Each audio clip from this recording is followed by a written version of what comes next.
Bueno, entonces ya como se está grabando, entonces un cordial saludo, muchas gracias por la asistencia, por la puntualidad. Para los que lo conocen, a Steve es un colega que está en México, que está haciendo su doctorado.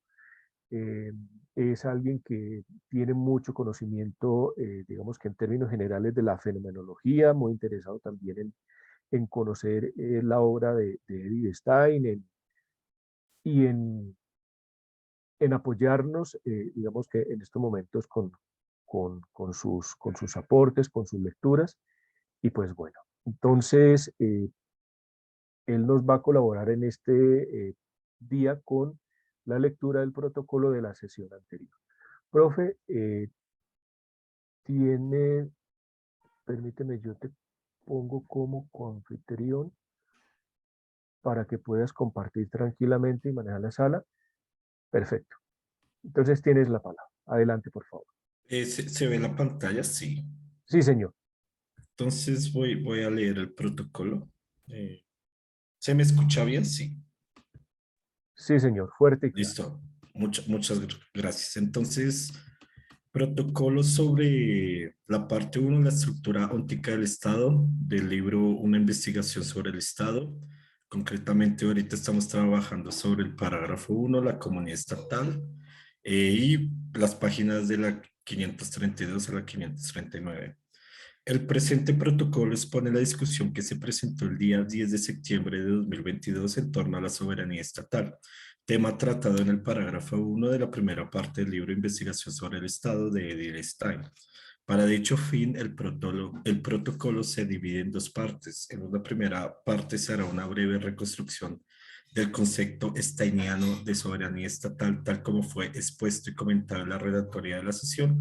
En una segunda parte se reconstruirá la discusión que suscitó la exposición del concepto de soberanía de Edith Stein. Primero, la soberanía estatal en la investigación sobre el Estado de Edith Stein. La pregunta fundamental que trabajó en la sesión pasada fue ¿qué significa que un Estado sea soberano? A su vez, esta pregunta implica algunas otras como en qué condiciones un Estado pierde su soberanía y por lo tanto cuáles son algunas condiciones formales y materiales para que el Estado pueda existir. Al menos tres observaciones se pueden hacer al respecto. La primera tiene que ver con el significado mismo de soberanía, la segunda sobre la relación entre soberanía y derecho internacional y finalmente la tercera trata tanto sobre los casos en que un Estado perdería soberanía como sobre algunas condiciones de la existencia del Estado mismo. En primer lugar, hay que tener en cuenta que para pensar la soberanía estatal, la siguiente analogía resulta fundamental, a saber, la libertad es a la persona como la soberanía es al Estado. La analogía apunta que así como a las personas espirituales les viene de suyo ejercer la motivación, la libertad, entonces al Estado le viene de suyo su soberanía. La soberanía de un Estado configura su propia forma de vida. Que un Estado tenga soberanía significa que éste es fuente de su legislación sin influencia de fuerzas externas. Claro está que la soberanía se puede ver amenazada tanto de manera interna como de manera externa. Dicho de otro modo, la soberanía le viene de suyo al Estado y no de ninguna otra comunidad que esté por debajo, al lado o sobre él. Esta soberanía puede ser amenazada tanto externa o internamente, como ya se dijo, por ejemplo, una violación de la soberanía podría venir por otro Estado que tenga superioridad militar o económica. En este marco, al respecto de la soberanía estatal, surgen las siguientes reflexiones concernientes a la relación entre soberanía y espíritu, por ejemplo. ¿Es posible hablar de soberanía cultural o soberanía espiritual? ¿Y cómo debe entenderse esta manifestación de la soberanía? Para estos asuntos vale la pena pensar casos tales como un Estado impone a otro su modo de espiritualidad. Ese fenómeno hasta qué punto implica también una violación a la soberanía.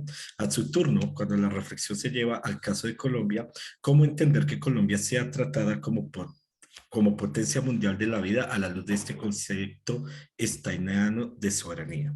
En suma, a la hora de hablar de soberanía del Estado, hay que intentar analizar las posibles variantes de esta soberanía misma. En segundo lugar, que un Estado haga acuerdos internacionales no implica una falta a la soberanía siempre y cuando el Estado lo haga dentro de un marco legislativo y lo decida autónomamente. Así pues, no se deben confundir cuestiones de política internacional como casos de perturbación de la soberanía. Por ejemplo, esta cuestión implicaría examinar tratados entre diferentes estados, como el Tratado de la Haya, y qué prescripciones son vinculantes y cuáles no son vinculantes.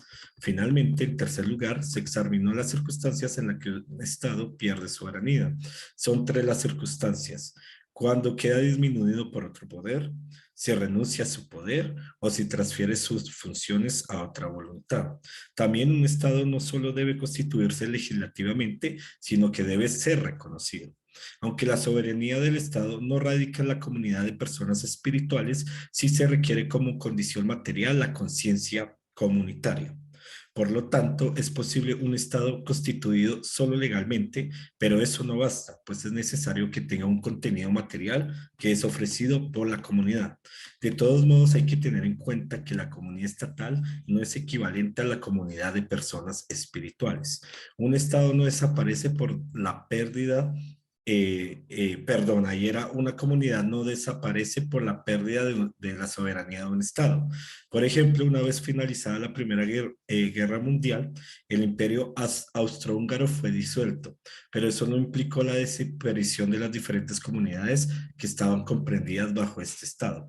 Análogamente, en el caso colombiano, si llegara a desaparecer el Estado colombiano, suponiendo que eso pasara, eso no conllevaría la extinción, por ejemplo, de las diferentes comunidades indígenas que están comprendidas bajo este Estado. En este orden de ideas, entonces, en la sesión se vieron al menos tres asuntos fundamentales sobre la soberanía. Primero, que la soberanía estatal viene autodeterminada por la misma comunidad estatal y nunca proviene de una voluntad ajena al Estado o alguna fuerza externa a él. Por lo tanto, el Estado tiene poder y eso quiere decir que es que un Estado es autónomo. Segundo, existen tres casos donde el Estado pierde su soberanía, a saber, cuando queda disminuido otro poder, cuando renuncia a su poder y cuando transfiere sus poderes a otra voluntad. Ahora bien, en materia de política internacional no existe una perturbación de la soberanía siempre y cuando el Estado bajo su legislación acuerde compartir otros principios con otros Estados. Tercero, la comunidad estatal no es equivalente a la comunidad de personas espirituales. No obstante, en sentido material, un estado existe por un reconocimiento de la conciencia comunitaria. Segundo, discusión en torno a la soberanía estatal. Básicamente, la discusión de la sesión giró en torno a tres asuntos. ¿Qué tipo de concepción de Estado defiende Edith Stein? La posible relación entre la teoría del Estado de Edith Stein, la posverdad, y la soberanía espiritual en el caso colombiano y actual. Primero, la teoría del Estado estaniano dentro de la tradición de la filosofía política. ¿Qué teoría de Estado se perfila con respecto a las teorías clásicas del Estado, teorías del contrato social, tales como las de Hobbes o Rousseau? Una primera respuesta se podría encaminar en que Edith Stein, más que una teoría sobre el Estado, hace una descripción fenomenológica sobre su estructura óntica. Pero eso no implica que Stein no tome distancia de otras teorías sobre el Estado y su soberanía, como las dadas por el contractualismo clásico. Este distanciamiento está dado, por ejemplo, porque el contractualismo se soporta en la sociedad civil y por el contrario está en relación el Estado más con la comunidad que con la misma sociedad civil. Stein, como lo recordó muy bien el profesor Einar, se apoya en investigaciones previas tanto de Reinach como de Tunis, un sociólogo. Del mismo modo, siempre hay que tener en cuenta cómo estas reflexiones responden desde luego a un contexto histórico específico y habría que tener en cuenta si la filósofa también tenía en mente el surgimiento de lo que se conoció como la República de Weimar. En todo caso, Edith Stein apunta a una democracia. Frente a esto hay que tener en cuenta que que si bien el Estado comienza en la comunidad, este la excede y la incluye. El Estado está dentro y fuera de la comunidad. Por ejemplo, si hay cambios materiales en la comunidad, eso no implica que la legislación autodeterminada por el Estado se vea alterada. Y es fundamental existir que aunque la soberanía del Estado no resida en la comunidad espiritual, eso no implica que no necesite la comunidad espiritual para existir materialmente. Segundo, la soberanía estatal y la posverdad. Dado que la posverdad es un concepto de cuño reciente, entonces en esta investigación de Stein no hay una alusión explícita a esta problemática.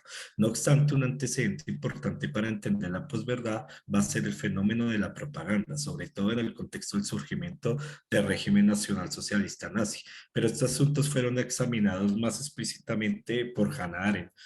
No lo nombré aquí, pero el libro, uno de los libros es Los orígenes del totalitarismo, donde trata pues lo que el profesor Einar nos ha dicho de la propaganda, ¿no?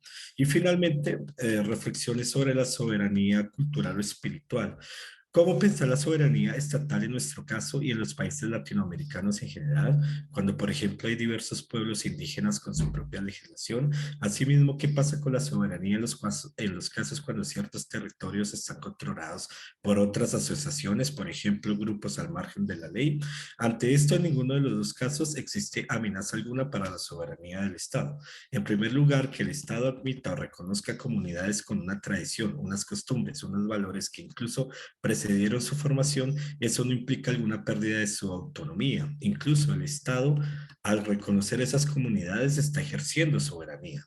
Por otro lado, que existan grupos al margen de la ley, desde luego que puede dar muestra de la ausencia del Estado en algunos territorios, pero eso no conlleva a concluir que el Estado pierde su soberanía porque en esos territorios no se configura por estos actores armados un pseudoestado que le haga contrapeso al Estado y que este último se supedite al primero. Además, el Estado puede intervenir en estos territorios libremente sin tener que pedir autorización a estas asociaciones, en este caso asociaciones al margen de la ley. Finalmente, ¿cómo pensar la colonización cultural? La colonización cultural implica una amenaza a la soberanía en cuanto la soberanía estatal también tiene una dimensión espiritual. Por ejemplo, Chomsky en el documental Requiem por el sueño americano da cuenta de fenómenos tales como el complejo de inferioridad, en el que muchas personas en América Latina consideran superiores los modos de vida, ya sea de Estados Unidos o Europa. Un ejemplo de ello radicó en el tratamiento mediático que se hizo sobre la muerte de la reina Isabel en países como Colombia, tratamiento que demostró una vez más cómo asuntos de otros países a veces resultan más importantes que asuntos internos. No obstante, hay que tener en cuenta que existe el fenómeno de la interculturalidad y no todo intercambio cultural puede venir de una relación colonial y por ende en estos casos no habría una amenaza a la soberanía espiritual. De todos modos, la relación soberanía, identidad cultural y colonialismo es algo que debe ser examinado cuidadosamente. Muchas gracias. Eso fue como para mí los puntos en los que se englobó la sesión pasada. Profesor Steve, muchas gracias por la excelente contribución. Me parece que es un gran ejemplo de lo que es un protocolo de una sesión en este caso, del grupo de estudios steinianos. Mm, muy interesante esas relaciones que empieza en el caso, digamos que a elaborar en el caso de Chomsky. eh, es muy importante pues como para nuestros estudiantes, porque recordemos que este es un espacio fundamentalmente pues para los estudiantes, saber que si bien nos tenemos que atener al texto, hacer una lectura rigurosa del texto sin caer en anacronismos, sin decir, o más bien sin endilgarle a la autora, en este caso, cosas que ella no ha dicho, pues efectivamente también en esa interpretación, en esa recreación del texto, pues efectivamente podemos hacer estos ejercicios de, a partir de lo que dice la autora, cómo podemos contextualizar, cómo podemos traer esas ideas a nuestro aquí y ahora, sin que eso quiera decir que la autora lo dijo. No, nosotros en virtud de nuestra situación de nuestro contexto, las ideas de esa autora las podemos releer, las podemos recrear, las podemos interpretar a la luz de nuestra situación, ¿sí? Entonces, no podemos decir que la autora dijo esto porque eso sería un anacronismo, ¿sí? Lo que decíamos, por ejemplo, de lo de la posverdad. ¿Sí? Entonces, me parece que tu protocolo, pues efectivamente es muy riguroso, recoge o plantea como los momentos que se esperan, que eso nos permite a nosotros retomar muchas cosas. Entonces, te agradezco mucho el texto, profesor Esti. Eh, Te agradecería entonces también que lo compartieras en el grupo eh, de estudios estainianos en el Meet. Le di acceso a una persona que aparece con usuario K51S. Por favor, me dice, bueno, no tiene sonido. Para que por favor se renombren.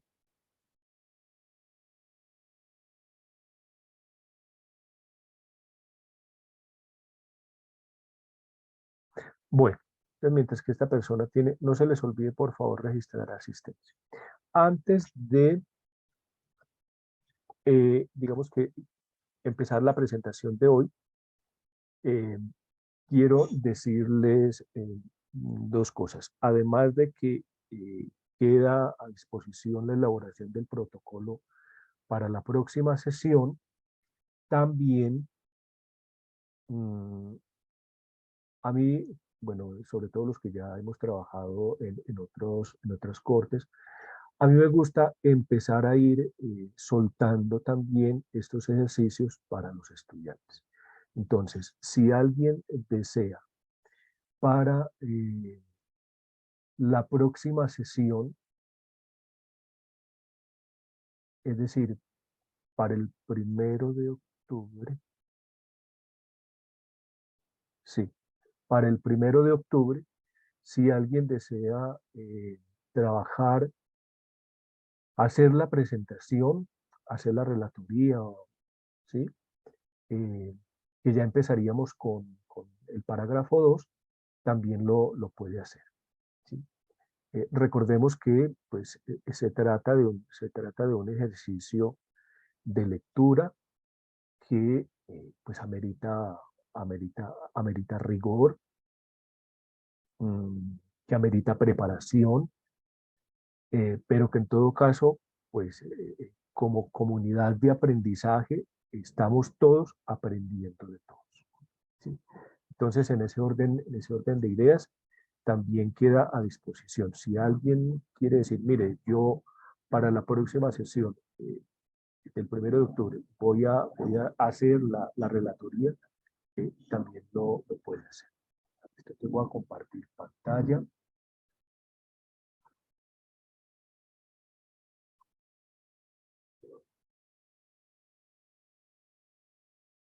Me confirman, por favor, si están viendo. Sí se ve. Perfecto, mi hermano, muchas gracias. Bueno, entonces, eh,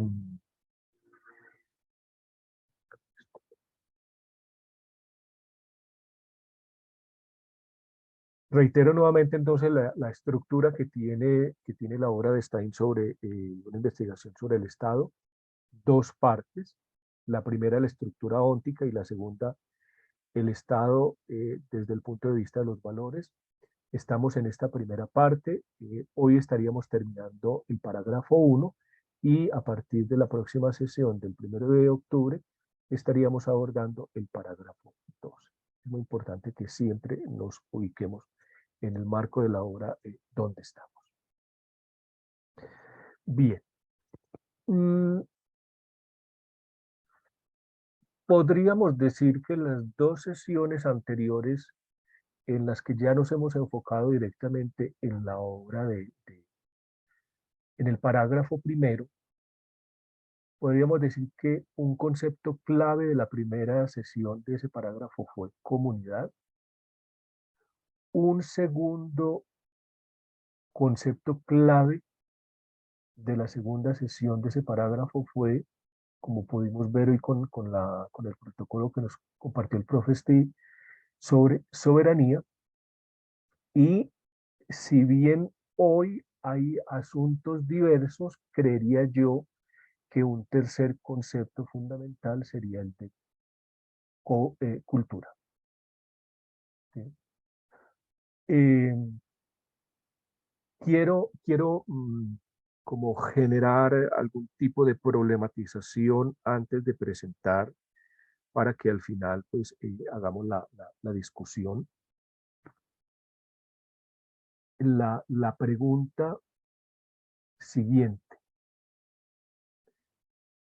Podría decirse que esta época en que estamos, este siglo XXI, esta segunda, eh, tercera década del siglo XXI, asistimos a una tiranía del Estado, perdón, del individuo, ¿sí? A una tiranía del individuo.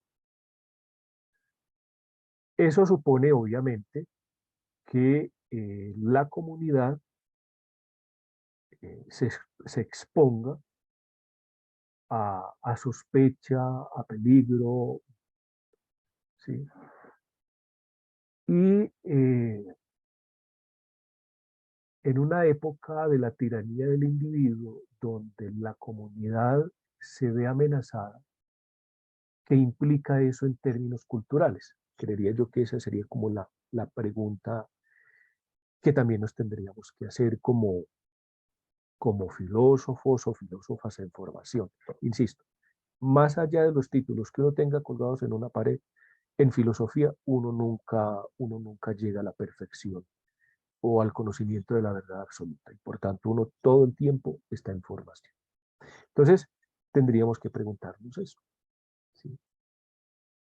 Eh, sabemos que la cultura es un problema de la filosofía. ¿Sí? Encontramos autores que se han dedicado a la filosofía de la cultura. Y en este orden de ideas, si el problema del Estado está relacionado con la filosofía política, el problema de la comunidad y de la cultura está relacionado con una filosofía de la cultura, ¿sí? E insisto una vez más, en las obras de Wittgenstein encontramos una cantera de la cual podemos extraer muchas ideas para ser releídas y actualizadas en virtud de la situación y de las circunstancias en las que estamos. Bien, eh, lo primero que podemos decir sobre la cultura a partir de estas citas de Stein es lo siguiente. Nos dice ella que una comunidad con la amplitud, mire las características que ella le da al pueblo, con la amplitud y plasticidad de un pueblo, se lo puede tomar como comunidad de pueblo si, solo si, de su espíritu nace una cultura propia, determinada por su carácter específico. Una comunidad, sí y solo si, nace una cultura propia, determinada por su carácter específico. Ahora,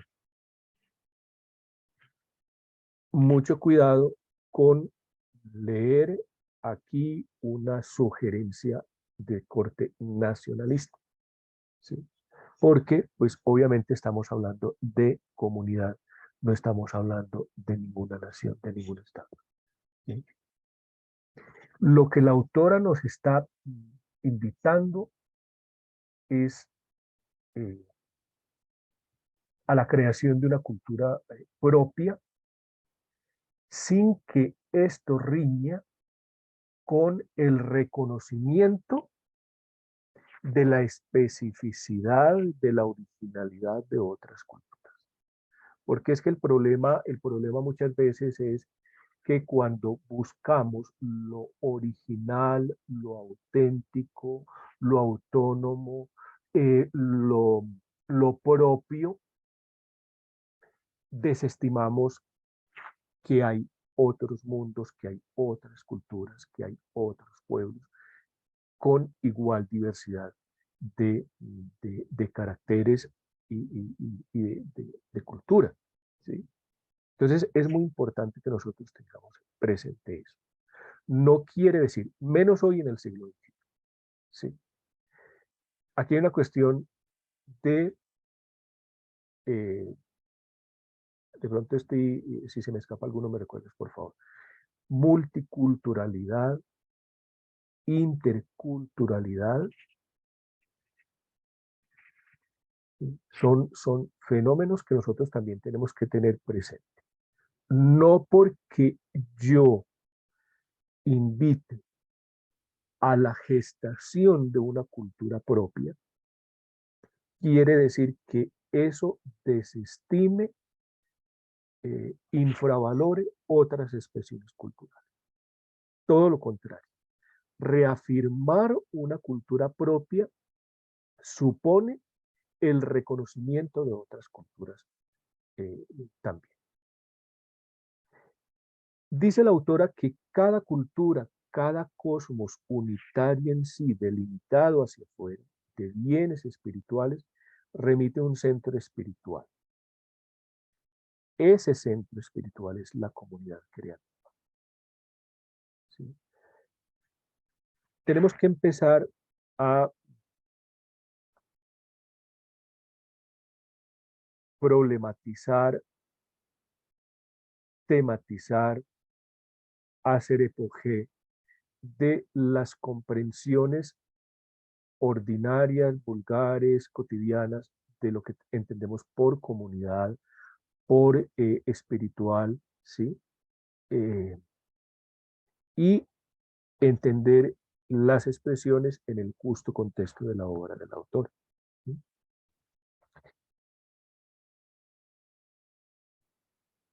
Nos habla de un centro espiritual. Ese centro espiritual es una comunidad creativa cuya peculiaridad anímica específica repercute y se refleja a través de todas sus producciones.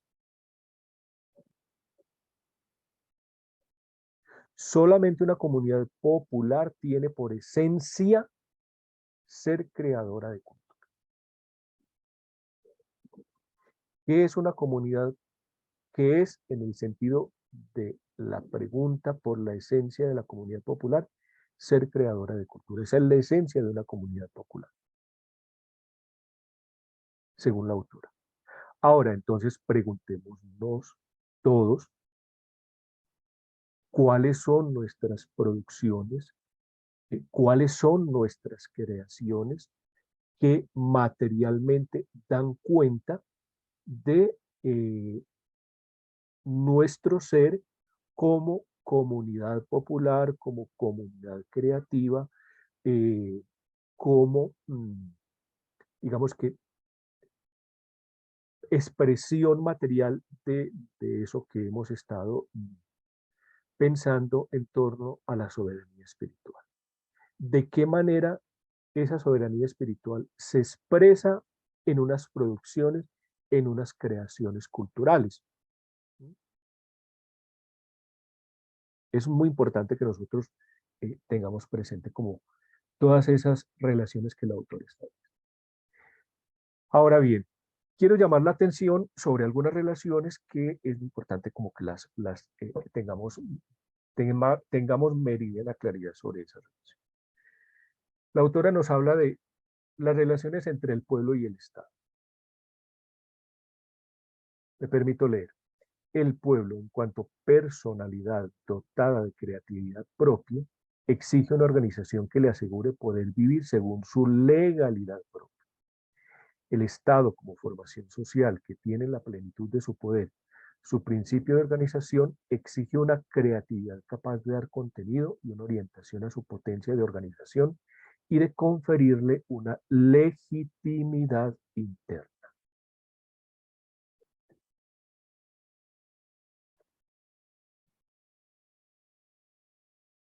La creatividad, insisto, como elemento formal de una comunidad popular, eh, como ese elemento que da cuenta de la soberanía espiritual, ¿sí? Eh, digamos que es lo que no solamente da el carácter específico del Estado, sino también lo que hace que un Estado tenga una perspectiva, tenga una orientación, tenga una organización, ¿sí? Eh, y en ese orden de ideas es muy importante que nosotros pensemos que en las actuales circunstancias, en la actual situación en el contexto histórico de los posacuerdos, nosotros tenemos una responsabilidad histórica con, eh, con nuestras comunidades, con la sociedad, con el Estado, de decir es que nosotros no podemos ser un pueblo violento, un pueblo que se autodestruye en un conflicto interno, sino que tenemos que empezar a escribir una historia a partir, no negando, sino reconociendo, y a partir de ahí empezar a proyectar un, mm, una ruta de país en la que quepamos precisamente esa diversidad de comunidades que nos compone como Estado y que esté también muy claramente señaló allí. Ojo a esto, cuando se oponen legalidad y creatividad, Estado y o pueblo pueden desaparecer. La creatividad es importante, es fundamental en el Estado. La creatividad podría decirse mm, digamos que entendiéndolo en su justa medida, la creatividad es el espíritu de la legalidad, ¿sí? La legalidad entendida como letra, ¿no? Es muy importante que en un Estado, que en un Estado, además de la legalidad, la creatividad, ¿sí? Es muy importante eso. Y ahí es donde uno dice, entonces, como ciudadano, como docente, ahí es donde uno dice cuán fundamental es para un Estado la educación, la ciencia y la cultura. Un Estado, un Estado que no invierte en educación, un Estado que no promueve el desarrollo de la ciencia y la cultura, pues entonces es un Estado que se va anquilosando porque digamos que su creatividad, mm, que es lo que digamos que el espíritu que anima, ¿sí? Pues efectivamente, si no hay esa promoción, se puede desaparecer, ¿sí? Eh, o cuando no se tiene clara conciencia de esa responsabilidad histórica, de la creatividad en la historia de un Estado, de un pueblo, entonces prácticamente es lo que pasa que empezamos a asumir, ¿sí? Pasivamente, pasivamente, insisto, eh, valores culturales, pues que efectivamente no nos representan. Insisto, no quiere decir que porque se apueste por lo propio, por valores propios, eso desestime otros valores. Insisto, todo lo contrario, ¿sí? Cuando yo apuesto por lo propio, también en ello está implicado lo otro. Relación entre pueblo y nación. Contra este autor, Johann Rudolf Kielen, establece Stein que su diferencia consiste en que la conciencia colectiva, que es propia del pueblo, llega a ser en la nación una conciencia real. La nación es un modo, ojo a esto, la nación es un modo en el que un pueblo se proyecta producto de su madurez. La nacionalidad es al pueblo lo que la singularidad personal es al individuo, cuando éste toma conciencia de sí. Este tomar conciencia de sí es lo que podríamos decir a la kantiana la madurez, ¿sí? La mayoría de edad.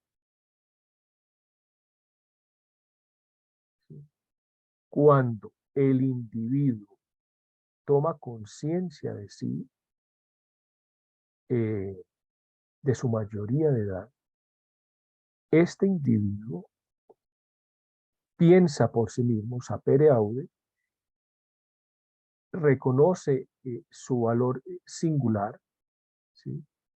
Y ese mismo proceso en el orden individual se da en la nacionalidad de un pueblo. Ojo, nacionalidad, no nacionalismo, porque tan peligroso es el nacionalismo como el individualismo, ¿sí? Pero hablamos de que en un individuo la singularidad personal es fundamental. La autonomía, la creatividad, ¿sí? Es muy importante en un individuo, pero también en cuando un pueblo logra su mayoría de edad, toma conciencia de sí, configura una nacionalidad propia. Insisto, nacionalidad, no nacional. Relación entre Estado y nación. La nacionalidad no tiene interés para el Estado, pues lo que éste exige como fundamento es la comunidad. No quiere decir que se contradiga con esto, ¿sí? Solo que insisto, desde la tesis de la autora, ella está diciendo que el fundamento óntico del Estado es la comunidad popular, ¿sí? Y que la nacionalidad es una cuestión más del pueblo que propiamente de lo que el Estado es per se. Relación entre individuo y Estado. Ella nos habla fundamentalmente como de dos tipos de individuos.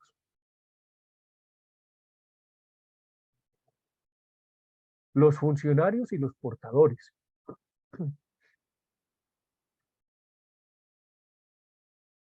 Los funcionarios no son imprescindibles. Basta con que sepan desempeñar funciones públicas, vivir como un miembro del Estado, los cargos y la organización como botín de intereses privados. Todas esas ideas nos dan cuenta de los funcionarios estatales. Insisto, para ellas no son imprescindibles, basta con que tengan un perfil para que se puedan desempeñar en las diferentes funciones públicas, ¿sí? Eh, pero advierte también que allí hay un peligro porque, y es de pronto una de las cosas que hemos visto en el Estado colombiano, cómo ciertos cargos se convierten en botín de intereses privados, ¿sí? Y privados no solamente de individuos, sino también de empresas.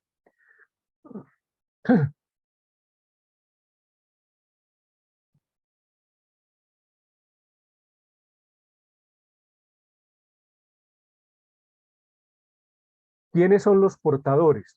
A diferencia de los funcionarios, los portadores son imprescindibles, ¿sí? Encarnan la fuerza vital del Estado. En el caso el ejemplo que da la autora, Federico el Grande en el Estado prusiano, ¿sí? Aquí hay una, como una nota al pie, una nota al margen para que lo revisemos luego, ver las formas de Estado y su desnaturalización según la doctrina platónica y aristotélica en la misma obra que estamos trabajando, pues obviamente no, digamos que no es el lugar para profundizar en ellas, pero sí las invito a que revisen estas páginas. También nos dice la autora que el Estado se encarga de asegurar el libre desarrollo de las personas y las comunidades.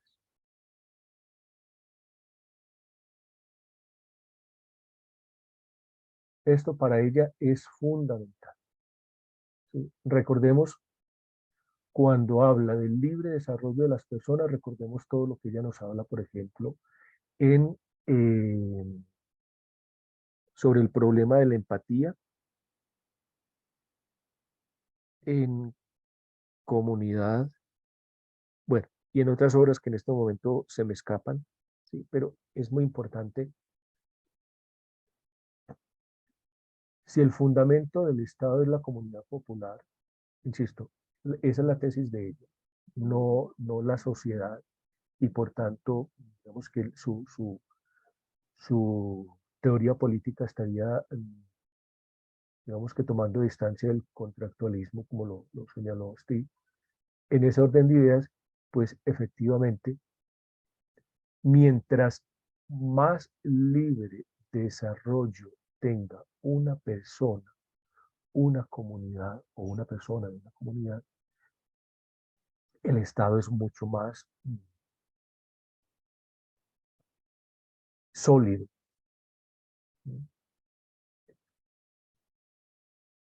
Un pueblo puede revestirse de Estado, ¿sí? Llegar a ser Estado, pero no al contrario. Relación entre individuo y comunidad. Ojo a esto porque esto es muy importante,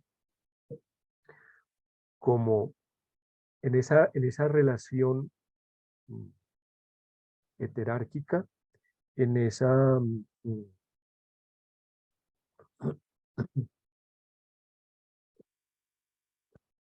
sí, en esa relación heterárquica, digámoslo de esa manera, no jerárquica, sino es muy importante que reconozcamos, mm, como en sentido estricto, dónde ve Edith Stein esa relación entre individuos.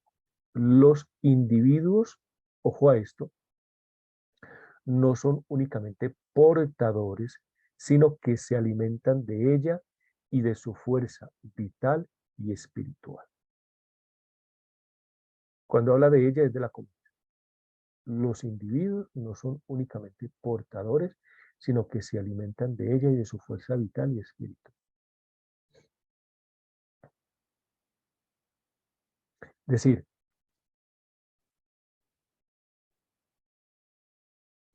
parangoneando un dicho popular, dime a qué comunidad perteneces y te diré qué individuo eres. ¿Sí? La fuerza vital y espiritual de una comunidad es fundamental en la constitución del individuo. ¿Sí? Por eso, para Edith Stein, la comunidad, eh, la creatividad, la libertad, ¿sí? el, los valores espirituales son fundamentales. Porque si una comunidad no comparte, no se cohesiona en torno a unos valores espirituales, la libertad, la autonomía, la creatividad, la voluntad, es muy difícil que esa comunidad pueda gestar individuos que efectivamente le aporten a la misma. ¿Sí?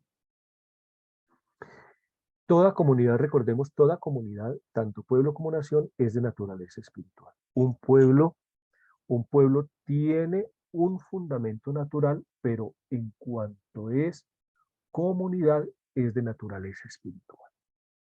¿Sí?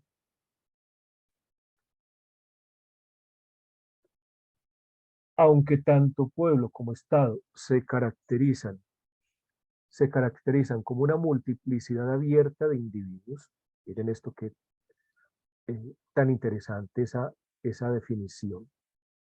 Y entonces ahí es donde uno dice, claro, la autora en ningún momento está apostando por, por la defensa de un cierto nacionalismo, ¿sí? Todo lo contrario.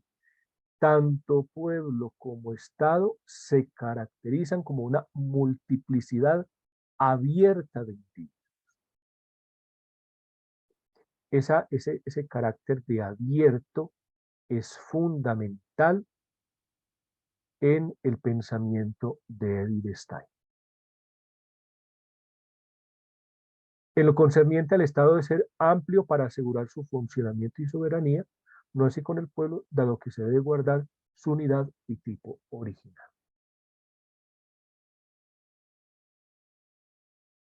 Miren cómo la autora nos va dando unos elementos para comprender lo que ella tiene en mente dentro de toda su teoría política. Cosmos cultural y cosmos espiritual. Cada cultura es un cosmos. Recordemos, estimadas y estimados compañeros, que cosmos, bueno, Edith Stein, obviamente es una mujer brillante, tuvo una formación eh, muy fuerte eh, en lenguas clásicas, griego y latín, sobre todo latín. En sus escritos ella lo hace saber, pues como que tuvo más capacidad o más facilidad más bien para los textos latinos, pero de igual forma, cuando ella habla o translitera expresiones griegas, como es cosmos, recordemos que cosmos no es solamente universo, sino orden, belleza, ¿sí? La palabra cosmos en griego es una palabra que se ha traducido normalmente por eh, universo, pero esto tiene, digamos que, unos sentidos mucho más amplios, ¿sí? De orden, de belleza. Entonces, cada cultura es un cosmos, ¿sí? En este caso, la podemos complementar también ese sentido de cosmos griego con totalidad, ¿sí? Orden representado a través de obras u otras objetivaciones del espíritu de todos los ámbitos de los valores, que se caracteriza por su unidad, estamos hablando de cultura, bienes espirituales y delimitaciones, y que remite a un centro espiritual o comunidad creativa que vuelve y juega, que fundamente el carácter de un pueblo, su unidad espiritual o personalidad. Eso es cosmos cultural. El cosmos espiritual hace referencia a una totalidad fundamentada en un mundo de valores con sus diferentes niveles. Entonces, el cosmos cultural es todo ese orden que le da brillo y belleza a un pueblo a partir o a través más bien de sus obras, ¿sí? De sus creaciones, ese tipo, mientras que el cosmos espiritual hace referencia a la totalidad que se fundamenta en los valores. Una persona individual o una sociedad no crean cultura, sino que colaboran. Solo la comunidad es sustrato de cultura.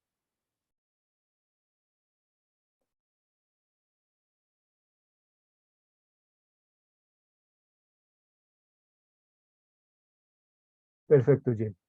Mil gracias entonces. Cuando publique el video, terminarías de ver la última parte que ya pues, prácticamente vamos a terminar también.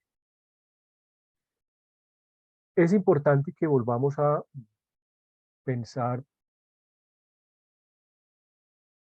el sentido de persona para la autora.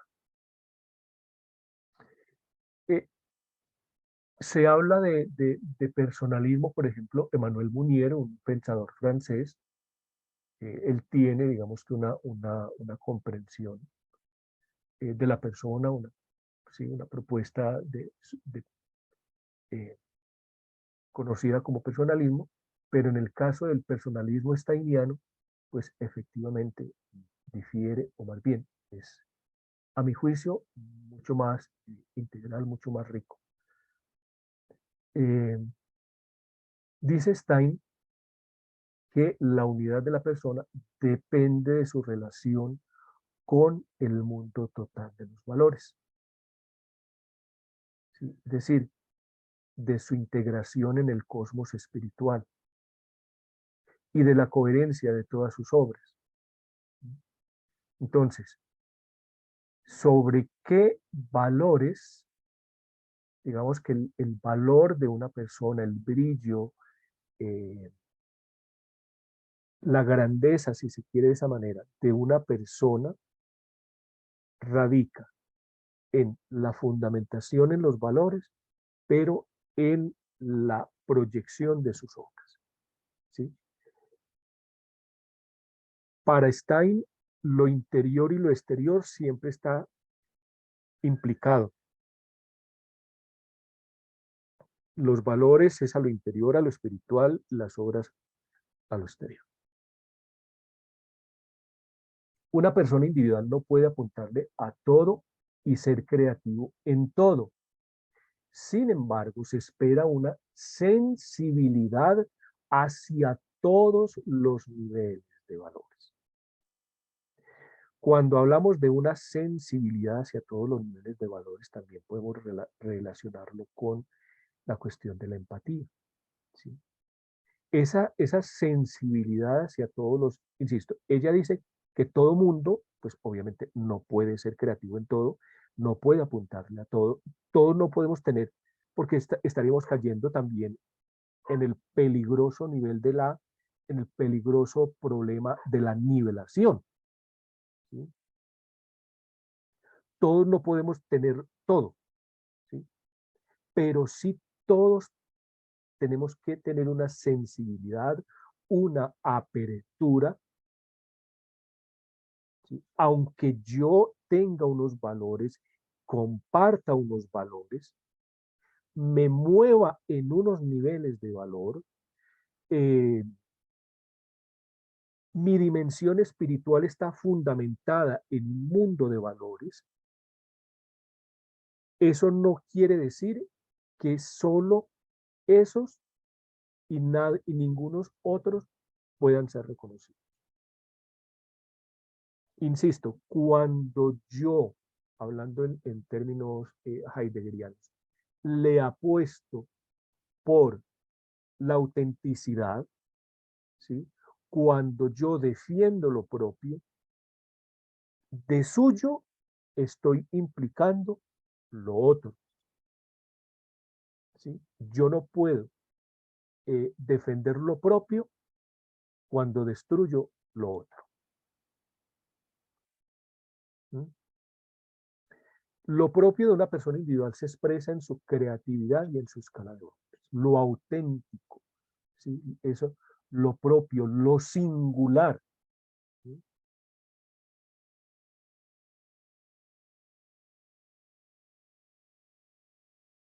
Y entonces uno dice, listo, después de haber revisado todo esto, ¿qué tipo de comprensión es el que tiene Stein? Y de pronto con esto también respondería a la pregunta que nos formulaba el profe Stein en la sesión anterior. ¿No? ¿Qué tipo de comprensión es el que Stein tiene respecto, en este caso, de la democracia como sistema de gobierno? ¿Sí? Cito, todos los ciudadanos son teóricamente portadores de vida del Estado. Es el fundamento más seguro para un Estado, aunque las exigencias a los ciudadanos a las que estos no pueden enfrentar pueden conducir a una degeneración en Ochlocracia, gobierno de la multitud. Democracia difiere ostensiblemente de ochlocracia.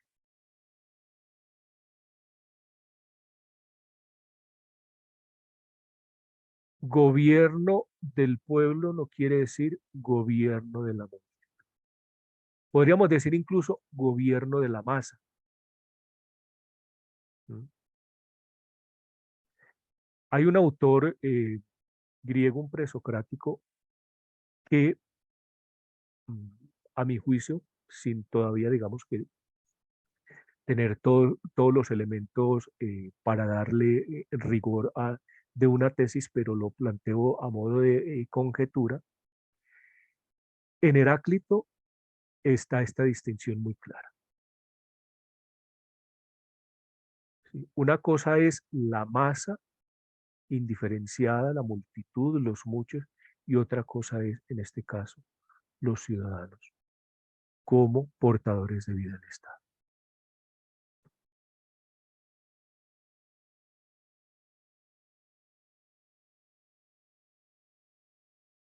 Esto es muy importante. En esa distinción que hacíamos empezando este parágrafo primero de masa, por eso para ella es muy importante, como buena fenomenóloga, describir los fenómenos.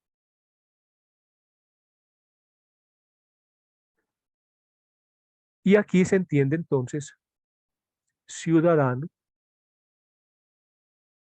¿Sí? Me parece muy bonita esta comprensión o esta definición. Bueno, definición suena como muy definición de diccionario, ¿sí? Más bien como esta comprensión de ciudadano.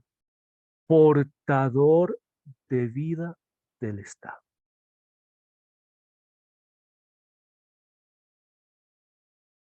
Este portador no se puede entender en ningún momento en términos pasivos, ¿sí? Como el que porta, como el que carga. No, también en sentido activo. Por eso dice portador de vida del Estado. Aquí es, a mi juicio, la clave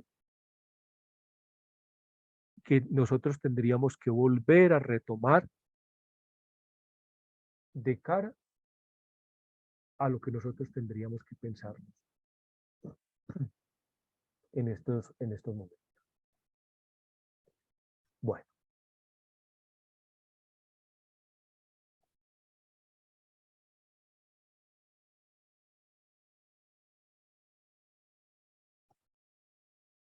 se abre entonces la discusión, por favor.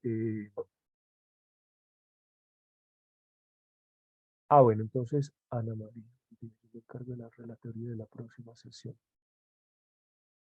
Perfecto, Ana María. Yo me pongo de acuerdo entonces para que miremos a ver hasta qué páginas del parágrafo 2 estarías haciendo la relatoría. Que no exceda, para que nos dé el tiempecito sin correr, que no exceda, digamos que con todas las referencias y esto, las 9 de 10 diapositivas, así como hemos venido trabajando en estos días. Entonces queda pendiente quién se ofrece para hacer el protocolo de esta sesión.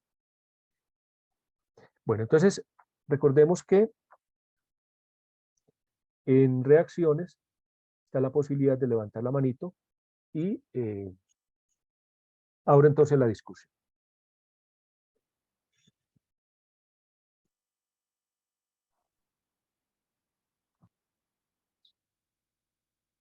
Erika, veo que activaste el micrófono. Adelante. Sí. ¿Ahí me escuchan? Sí, señora, fuerte y Vale.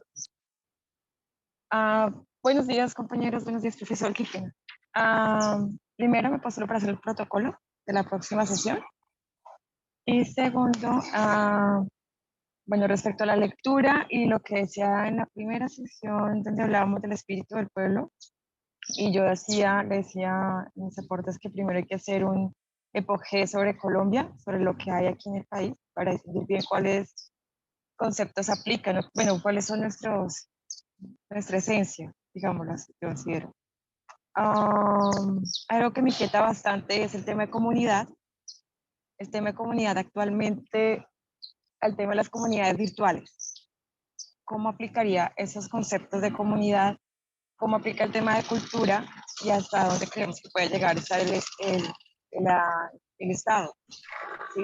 Porque, no sé, digamos, por ejemplo, las relaciones interpersonales se están perdiendo.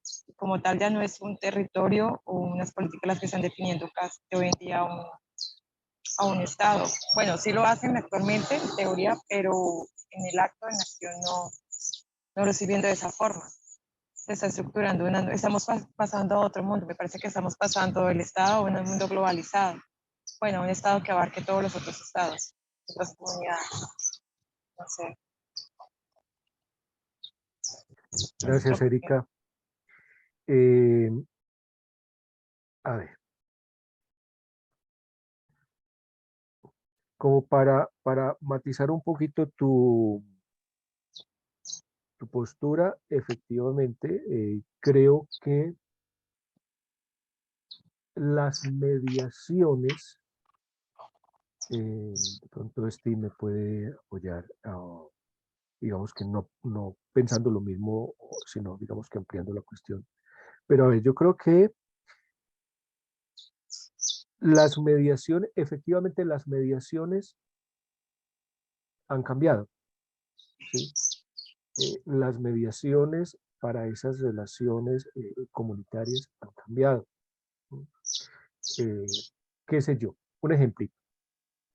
Hace 50, 100 años, pues digamos que las amigas se juntaban una tarde a tomar café o té o chocolate con parva. Bueno, té las personas, té y galletitas las personas más finas o digamos que de ciertas clases, pero pues bueno, hablemos solamente de las amigas se juntaban a tomar chocolate con parva, bueno, parva aquí en el interior es cosas de panadería. Ya hoy en día, digamos que esas mediaciones, esos medios y esas mediaciones han sido reemplazadas por un celular. Entonces ya los amigos o las amigas no se cuentan, digamos que las novedades en una tarde en una sala de una casa de una de las amigas, sino que tienen un grupo de WhatsApp. Esas mediaciones han cambiado. ¿Sí? Lo que tenemos que, digamos que pensar, obviamente, es bajo unas mediaciones distintas en un mundo digital, esas relaciones comunitarias, ¿de qué tipo son? ¿Cómo funcionan? ¿Y qué sentido tienen? ¿Sí? Yo creo que allí es donde nosotros tendríamos que empezar precisamente a hacer ese tipo de reflexiones. ¿Sí? Sí. Al Ah, principio yo decía que estamos en una era de la tiranía del individuo. ¿Sí? Cada vez, cada vez vivimos en unos contextos donde el individuo es más, se hipostasía más el individuo, se le da más, se le hace el centro de todo, ¿sí? Mm, aún así, digamos que todavía es posible pensar en comunidad, ¿sí? En términos de solidaridad, en términos de creatividad. ¿Cómo hacer, cómo hacer que en nuestra situación actual, determinada por el mundo digital, la virtualidad, eh, esas relaciones, ¿sí? Aunque se reconfiguran en virtud de la mediación, que no se pierda en lo esencial, ¿sí? Porque pues el medio no es lo esencial en la relación comunitaria. ¿Sí? Sí, profesor, y bueno, de acuerdo a ello, decía que el individuo es portador de vida, ¿no? De acuerdo, no sé si me escuchan bien, qué pena, es que estoy en un lugar donde no es de muy fácil acceso. Ah, algo que me inquieta bastante es la industria cultural, ¿sí? En la actualidad estoy viendo que los individuos creen tener libertad de pensamiento, de expresión, pero al mismo tiempo la industria cultural está imponiendo y está determinando las tendencias, digámosles así, las modas y lo que considera es novedoso. Entonces, ¿hasta qué punto, digamos, si se pierde esa creatividad, ese aporte del individuo a un estado de manera inconsciente, me da la impresión que es inconsciente porque no se es consciente la mayoría de ello, podría llegar a verse en un futuro, verse la extinción de un estado, si se llega a perder ese aporte del individuo, su aporte creativo, porque obviamente si se pierde el del individuo, se va a perder el de la comunidad, se pierde su soberanía también, porque se está perdiendo su capacidad de decidir, ¿no? ¿Cómo se dice? Perdón, se me fue la palabra. Cuando hablamos de soberanía, hablamos ¿Autonomía? de autonomía, sí, gracias. Eso es ese es el otro punto que veo. Bueno, hay una cuestión y es que pues hay varios autores que hablan precisamente del fin del Estado, ¿sí? Eh, del fin de la historia, bueno, así como se habla de la posverdad. Mm, yo creo que precisamente, yo creo que precisamente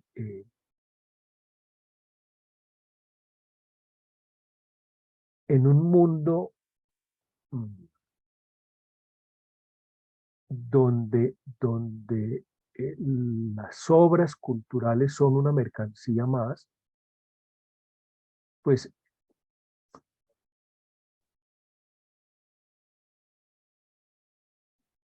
es decir, mm, en esa situación yo no veo el problema para desesperar, para decir o para advertir que estamos ante el inminente fin, sino precisamente allí es donde yo veo la posibilidad de que efectivamente podamos seguir apostando por esos procesos de autonomía, de libertad, de creatividad, ¿sí? Si el ciudadano es portador de vida del Estado, la educación, insisto, la educación tiene que seguir siendo liberadora, tiene que seguir siendo crítica, tiene que seguir gestando en el individuo las posibilidades de una mayoría de edad para que se sepa mover en un mundo, como usted lo ha dicho, digamos que donde está torpedeado, donde está influenciado por unas tendencias o lo que se quiera, ¿sí? Pero eh, es en la participación activa, responsable, creativa, solidaria del ciudadano donde tenemos que seguir apostándole a eso, ¿sí? Eh, Heidegger, Ujú. refiriéndose a Hölderlin, decía que donde está el peligro, crece lo salvo. Pues yo comparto esa tesis. O sea, por más, perdónenme lo coloquial que suene la expresión, por más que estemos en la inmunda, siempre es posible pensar que el cambio, por mínimo que sea, puede darse. Que, o sea, que nosotros no porque estemos en una situación, digamos que catastrófica, no hay posibilidad de hacer un giro en la historia eh, en este caso del contexto colombiano. ¿Sí? Eh, Sí, ya la, para terminar. dime, Ay, qué pena, profesor, que lo interrumpiera. no, no, no, dale. Es para no alargar mi participación nosotros, pero quería decir, de acuerdo a lo que el profesor me está diciendo, para dirigirnos más a la fuente del problema, porque la idea de distinguir bien el problema es mirar si la educación como tal tiene esas características que el profesor Einar mencionaba. Sí, porque la idea también es distinguir bien el problema actual y aplicar esos conceptos y de así mismo dar una solución, brindar una solución, mirar la esencia. Entonces, creo que toca dirigirnos es principalmente a la educación como tal en Colombia, hablando de Colombia en este caso, cumple esas características, se está creando individuos críticos o a partir de qué forma se puede generar individuos críticos que aporten vida al Estado, ya sea de circunstancias complejas, difíciles, que lo lleven a cuestionarse, o ya sea a través de una reforma a la educación que dé realmente esa libertad para que el individuo se cuestione y aporte como tal creatividad, vida al Estado. ¿Sí? Así es, Es lo que entiendo. sí, así es. Claro que sí, Erika. Mira, y complemento ese apunte tuyo con lo que dice Sandra en el foro, en el chat, perdón. Estaría bien revisar qué se entiende por creatividad. Sobre todo cuando digamos que desde ciertas políticas públicas, por ejemplo, en MinCiencia se habla de creatividad e innovación, ¿sí? Pero ¿cuál es el sentido de creatividad que en estos momentos se está imponiendo, está imperando? ¿Mm? Entonces, ahí es donde, insisto, nosotros como ciudadanos no podemos ser seres pasivos que comemos zanahoria cuando nos dan zanahoria, que aceptamos garrote cuando nos dan garrote, pero que más allá de esa actitud pasiva, pues no hacemos absolutamente nada. Ahí es donde nosotros tenemos que empezar precisamente eh, como, insisto, como filósofos en formación, a revisar, a cuestionar, criticar en el sentido filosófico, no criticar en el sentido ordinario o vulgar del sentido de criticar. ¿Sí? Criticar en sentido filosófico es establecer los límites, los alcances. ¿Sí? ¿Alguien más quiere hacer algún tipo de intervención? Tenemos 2 minuticos para que hagamos un receso, tomemos un descanso, un tintico y volvamos al club virtual de lecturas por el otro enlace. Una última participación. Ana María. Solo como tal vez para concluir hablábamos del concepto de portadores, entonces volvería como lo dice la autora, ser portadores específicos de vida de ese estado. O sea, no ser apáticos a lo que está sucediendo. No sé si cabe ahí ese concepto, retomar ese concepto del que hablábamos de portadores. Sí, sobre todo porque portador tiene un sentido muy pasivo, ¿sí? Muy de llevar, ¿sí? De cargar, de asumir. Pero, por ejemplo, si uno lo entiende de una manera mucho más mm, abierta, eso supone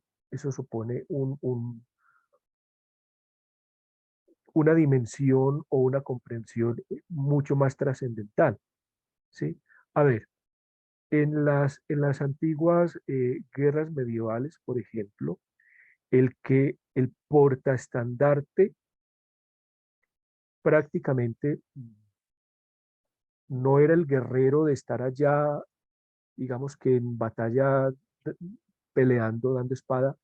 La responsabilidad del portaestandarte era que precisamente ese estandarte del rey no se cayera. En el momento en que ese estandarte se cayera, digamos que estaba perdido todo, ¿sí? Entonces, el ser portador no supone que yo tenga que llevar pasivamente o asumir pasivamente, sino todo lo contrario, que yo, además de que asumo, también en virtud de mi libertad, de mi creatividad. Por eso uno, en este caso, en la autora, no podemos entender un concepto desvinculado de otros conceptos. No podemos entender comunidad sin tener en mente persona. No podemos entender soberanía sin tener presente libertad, por ejemplo, ¿sí? Entonces, es muy importante que en ese ejercicio de nuestras lecturas tengamos presente también qué supone que una expresión, ¿sí?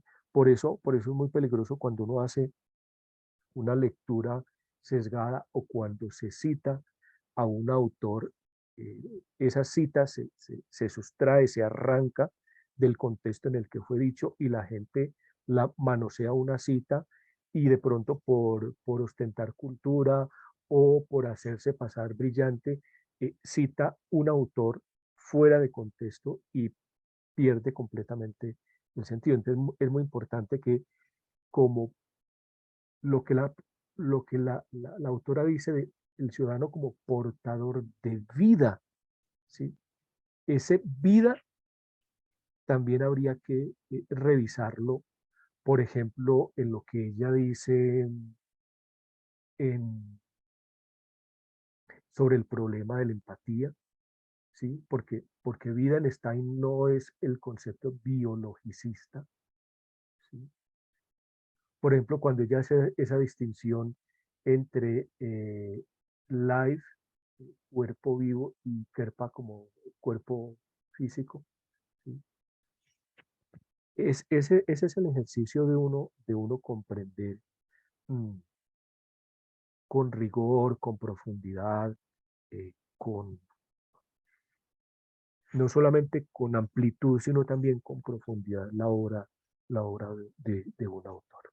Pero bueno, ese es el ejercicio pues precisamente que nosotros empecemos a problematizar esos sentidos. Erika. Qué pena, profesor. No sé cómo quitar la manito porque no he dejado participar, pero al punto que iba a ir es cuando hablamos de portador, ahí yo creo que hay que hacer, me parece muy importante la distinción entre ente y ser. Y pues obviamente considero que siempre va a haber una relación en su forma y en lo que está contenido. Es decir, un ejemplo básico, la funda de una espada que contiene una espada es diferente de su forma a la forma de una nave espacial que contiene personas para llevarlas a la nube, su forma y su actividad. De igual forma, cuando hablamos de un portador de vida, pues lo que es el profesor se nos tiene que llevar a cuestionarnos qué es la vida. Y obviamente es algo dinámico, pues, así entre una de sus cosas, ¿no? Porque tendría que mirar bien, creo que es una filosofía muy amplia, me dirijo al concepto de vida.